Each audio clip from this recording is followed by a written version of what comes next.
Сәлем достар. Бүгінгі сабақта біз Фейсбуктың алғашқы сабағын өтетін боламыз, таргет рекламасының, иә.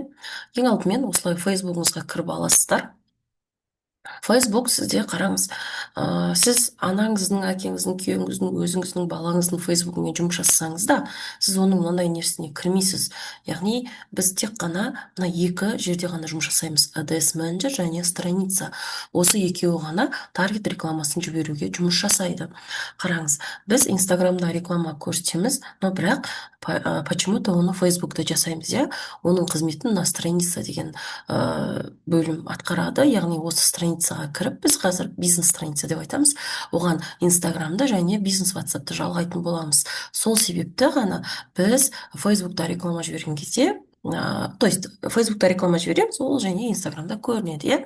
Ал ADS менеджер ол таргетологтың бір онлайн офисі деп айтамын мен өзім, сондай термин беріп қойғам. Біз осы жерде таргеттің настройкасын жасайтын боламыз. Біздің бүгінгі сабағымыз мынау страницамен танысып, страница жасап, инстаграмға, фейсбукты оған жалғаймыз. Кіреміз страница, создать батырмасын басамыз. Осылай екі таңдау шығады, міндетті түрде біз общедоступная страница дегенді басамыз. Далее начать. Мұнда страницаның атын қоясыз. Любой, мысалы сіз қандай реклама, инстаграмыңыз қалай, солайды қойсаңыз болады. Мысалы мен Камшат Мұқан деп қояйын, иә, өйткені мен осы инстаграмға жалғайтын болсам. Және де категория. Сіз егер мысалы балалар киімін реклама жасайтын болсаңыз, одежда деп жазасыз.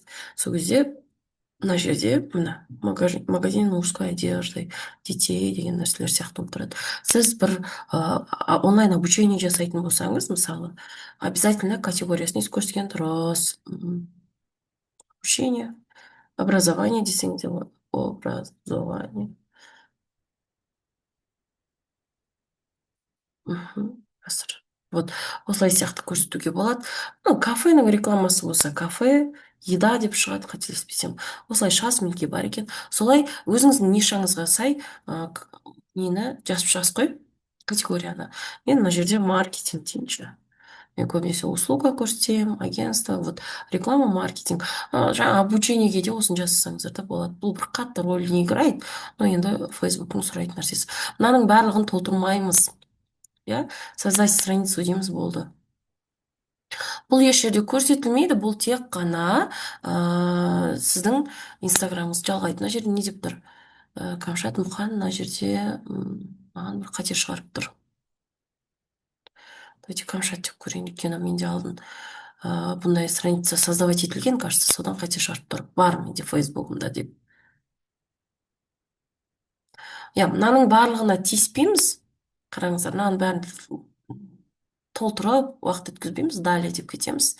Далее пропустить, далее готово деп басамыз.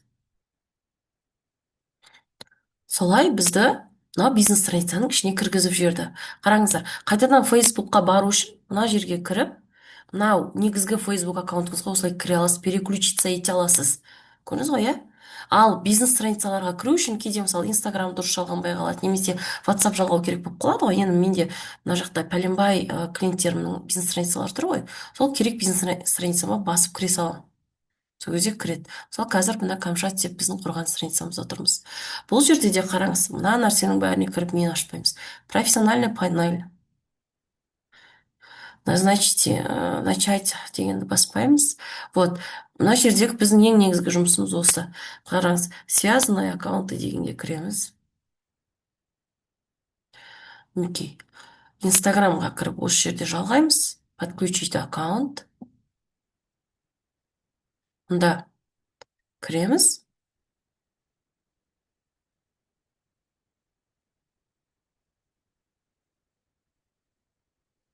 Сұрайды осылай. Енді бұрын менің жалғаған нелерімді сізде де сұрауы мүмкін. Переключиться дейміз, егер сұрап тұрса, осыған кірейік па деп, егер ол инстаграм қажет болмаса. И мына жерде таңдаймыз, былай өшіреміз. Мысалы, менің инстаграмым бар ма екен? Камшат Мұқан қыз деп тұр. Енді мен Камшат Мұқан. Давайте көрейік, пароль бәрін көрсетіп тұр. пароль жазасыздар, инстаграм жазасыздар, сохранить, мында телефон номеріме код келеді. Егер де инстаграмдарыңыз двухфакторный аутентификациямен осылай қорғалып тұрса, код келеді. Қорғалмаса, код келмейді. Күтеміз. Егер келмей жатса, WhatsApp-қа келіпті. Мен смс ашып отырмын. Я WhatsApp-қа келіпті. 455 887. Келмесе, отправить код деп қайтадан жібере саласыздар. Мінекей, сохранит. Вот, войти как камшат.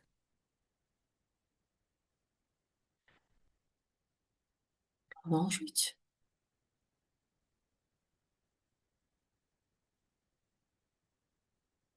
Не удалось добавить страницу и аккаунт. Октик. Неге екен? Готово деп көрейік, қазір көреміз. Кейде осылай істеп, обновить етіп жүрсек, жалғанып тұрады. Вот, жалғанып тұр, көрдіңіздер ғой, иә? Мынандай нәрселерден қорықпай ақ қойыңыздар, бұл Фейсбуктың өзі сондай бір глюктары. Бұған ешқандай мән бермейміз. Енді назад дейміз.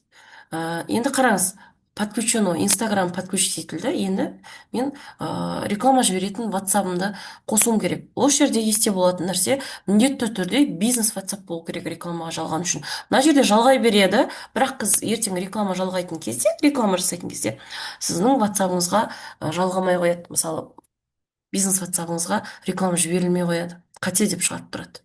Мына менің номерім. Енді осы номерге қазір код келеді тағы да. Мен бизнес страницаға жалғайып жатырмын.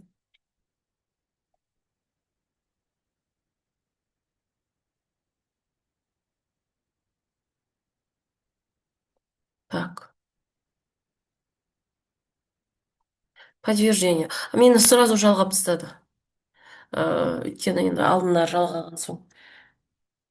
Так, хорошо, маған код келді. Мына жаққа уведомление келді, сразу жалғайды. Бірақ кейде сізді сразу жалғамауы мүмкін. Сол кезде сізге тоже WhatsApp-ыңызға код келеді. WhatsApp-қа код келген соң жаңағыдай жазамыз да өйстіп жалғаймыз. Енді кеттік. Так, обновить етіп жібереміз. Фейсбукта любой непонятный ситуацияда обновить етіңіздер. Ол өшірілмейді, сіздің ешқандай настройкаңыз бәрі сақталып тұрады. Мінекей, көрдіңіздер ғой, иә? Номер жалғанды, Инстаграм жалғанды. Негізгі бүгінгі сабақ сол бизнес страницаға Инстаграм мен WhatsApp'та жалғау болатын. Осымен біздің сабағымыз аяқталды. Келесі сабақта біз рекламаны жасауды үйренеміз.